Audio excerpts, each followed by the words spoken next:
TRW, Henry V, Rob Markham's Henry V, 4 battles from the 100 Years' War. Looking at Formigny here from 1450. Yeah, 1450.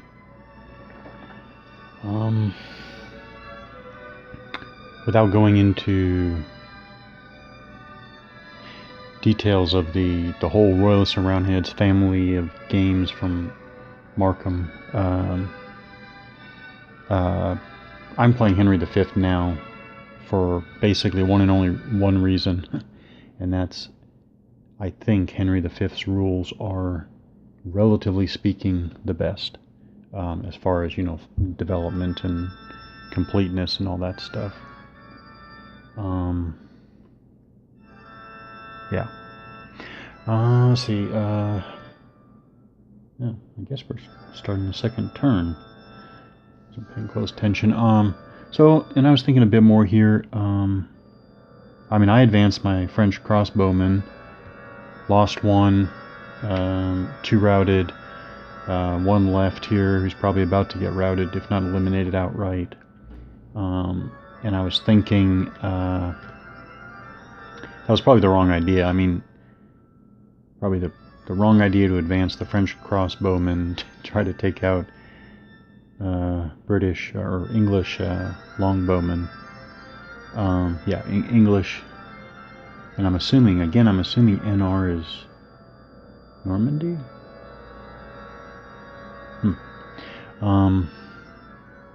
I'll just say English because most of them are English longbowmen. So I'm going to try something else. It's probably not the right idea. So when I was thinking about, well, what else could I try? I was thinking, well, I could take the cavalry and have them go maybe attack the flanks of the English longbowmen, try to attack that way. But then I was thinking, I believe, so I don't think the light cavalry here, yeah, light cavalry, because they have the spear there. So I don't think the light cavalry here are skirmishers. And so if they're not skirmishers, they are, they should be under orders, under a command.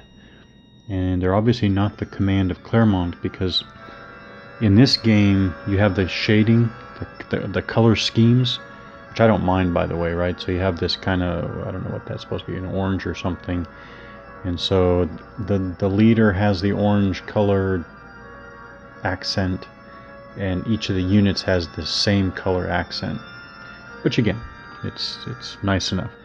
But obviously these light cavalry are not part of Claremont's command here, right? So I'm thinking, okay, I'm assuming that that's supposed to be the yellow color accent corresponding to Richemont, but he's a reinforcement coming on a little later, so that made me think, okay, how do I handle? I don't remember often, if at all, ever running into the case in this family of games where the units are on the board, the commander is not, the leader is not. So now I was thinking different things. I was thinking, well, am I supposed to give an order? Like, am I supposed to give an order? Let's see, a good example. There. So am I supposed to give like an order to the leader off board, and then the units on board follow? But that doesn't make sense, because if I think I'm going to give him an advance order, so they would be out of command. And then I was thinking maybe that's what you're supposed to do, treat them as out of command. So that's what I'm going to do. I'm going to treat these light horsemen as out of command until until they're in command, actually. It seems odd, but just all in all, that seems odd. So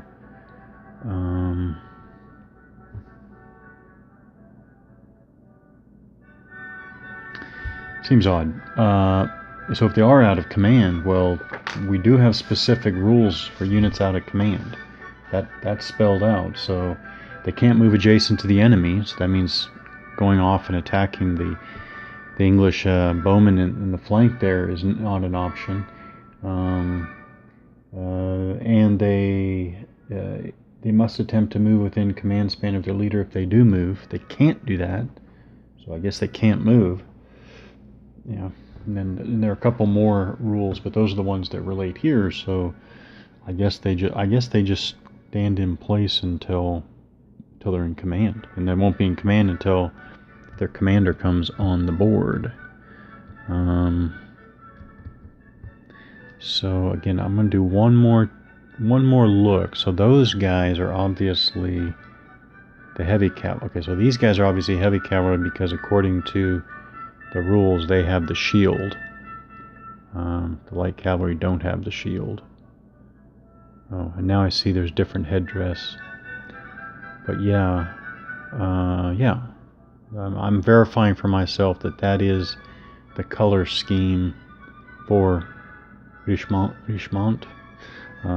Yeah, so I think that he is part of this command. So they are out of command. Now, were they supposed to be treated as part of Clermont's command until the reinforcements arrive? No, I didn't see any special rule for that. Battle scenario begins at 1000, ends at 1430, or for a total of 10 turns. French. Movement phase, game turn 3. Yeah, there is no special rule explaining how to handle this, so I'll just treat them as out of command units. Okay, so let's start. We have our commands. I don't think there's any, so we'll look at our commands again. Oh, I know what I was going to say. Given the situation that the French light cavalry isn't going anywhere, and considering that the crossbowmen can't possibly stand up to what's on the field for the English right now, that really just leaves Clermont and his infantry here, his men-at-arms.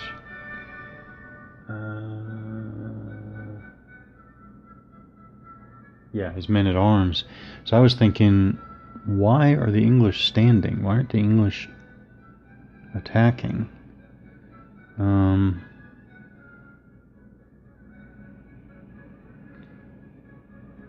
Why aren't they attacking? Alright, so I'm gonna split the difference here. I'm gonna have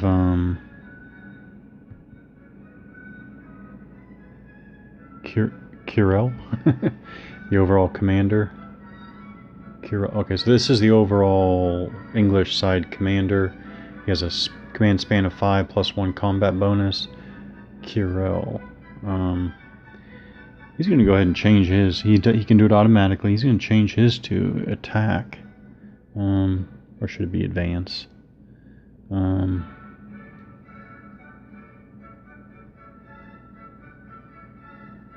Yeah, I guess I'll do advance first. And then the other commander will stay on the left there and wait for the French reinforcements. Okay. Clermont's going to keep his at stand. He's not going to... No. He's going to try to change his to attack. Not necessarily the best idea, but... attack.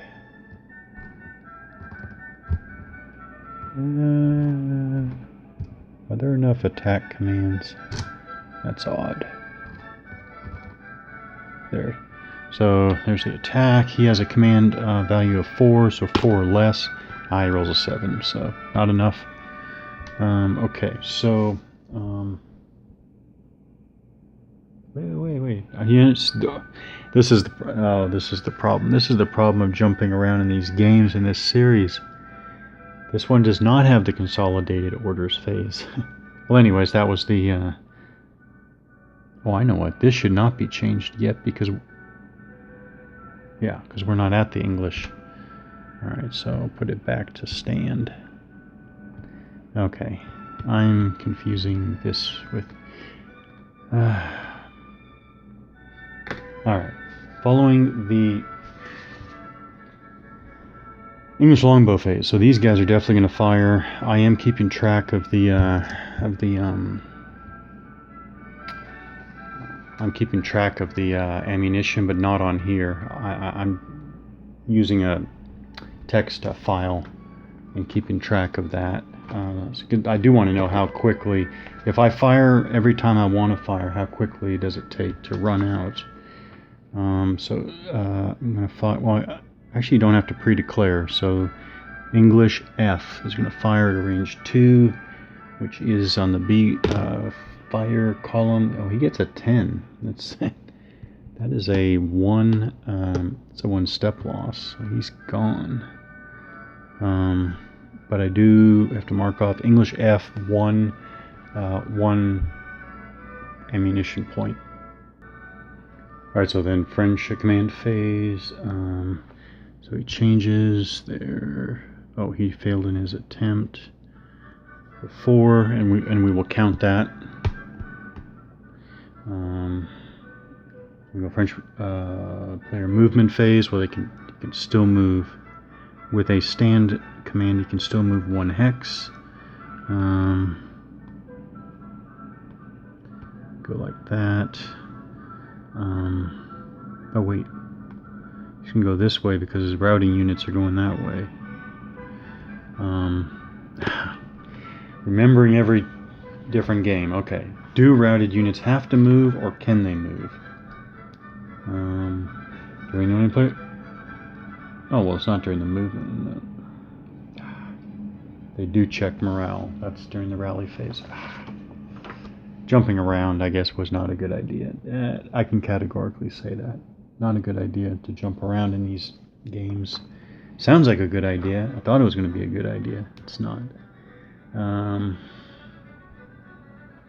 French player combat phase, defensive fire.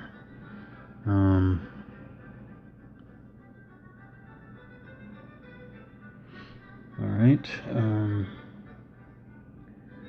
Do they hold their fire? They might as well hold their fire. There's no point. I'm talking about the English longbowmen here. They can fire 3 hexes, but why?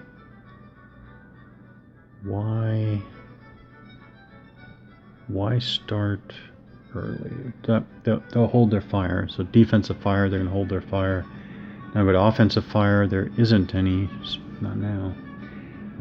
There is no melee yet. So English player rally phase, they don't have anybody to rally. English command phase. Now he changes his order automatically because he is an overall leader. Changes it to advance like that. Okay. English command. English player movement phase. So we definitely want to do some movement.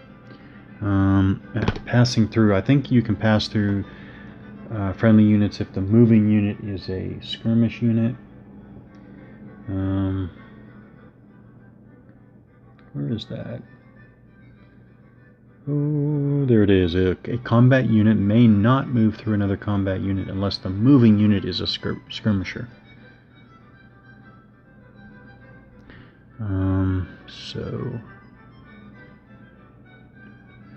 So until the reinforcements arrive, which, by the way, I'll just go ahead and start.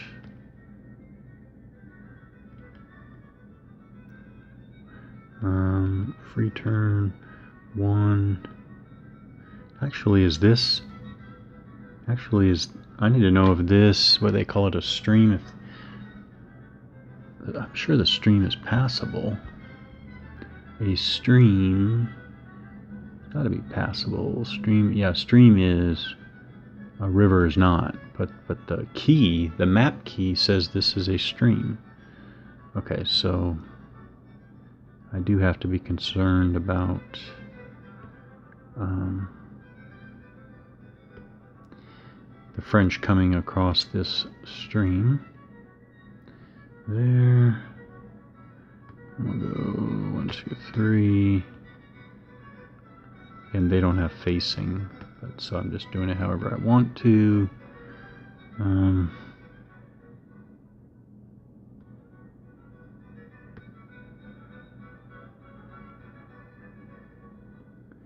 Did I just? No, I should not have moved more than one hex with the stand order. Okay. All right, and then 1, 1, 1, 1, 1, 1, 1. That, and then advance. You need to end at least one hex closer to enemy units. 1, 2, 1, 2, 1, 2, 1. He'll move forward and he'll move forward like that.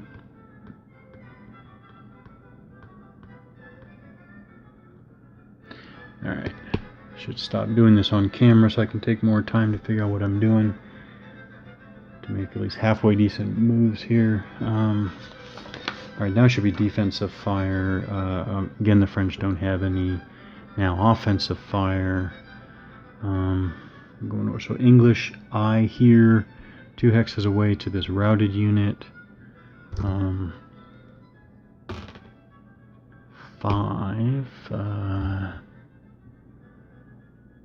5 is a morale check, and so they do roll morale. They just add 1 to their morale roll because they're routed. 8. 8.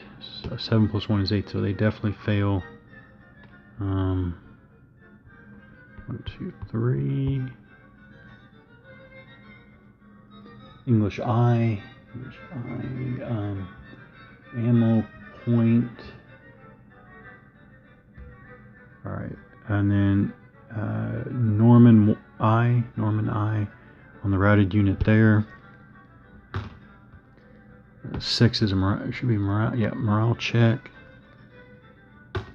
3, okay, they actually pass. They roll a 3 plus 1 for being rounded is 4, which is 6 or less. Their morale level there. So NR1, Norman 1, or Norman I. Keep saying that.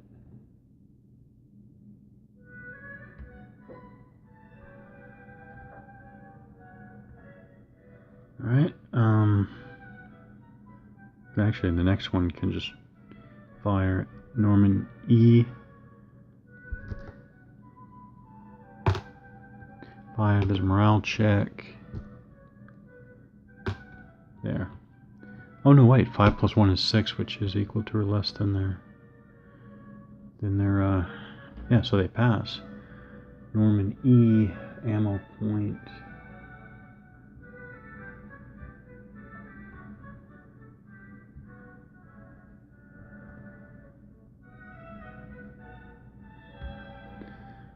All right. So English B is going to fire on them.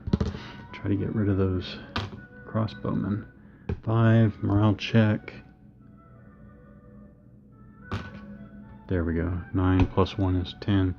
They definitely fail. 1, 2, 3. And that was English B. No. Yeah, English.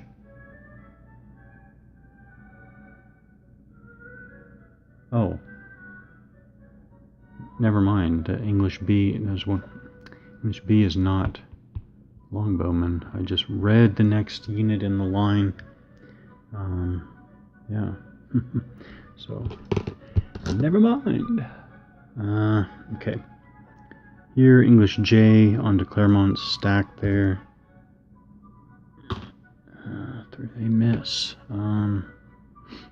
But ammo point.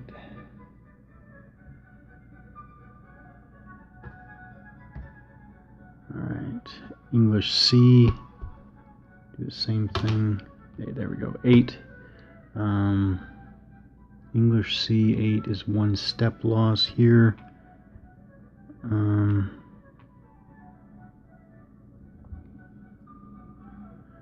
step loss. French beat, but they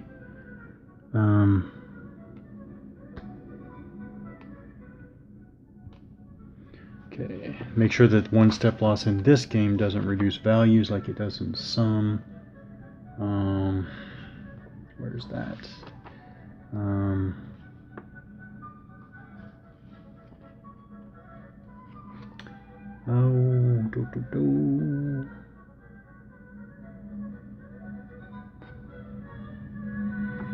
Oh, that's the other thing is he's going to be almost. It's going to be very hard to keep track of going game to game. Is the step loss mechanism? So this is a 2-step loss. These ones are only for the heavy cavalry. So this does flip over, and now he checks his morale. He's stacked with a leader though, so he can subtract 1, but not when you roll a 10. So he will rout.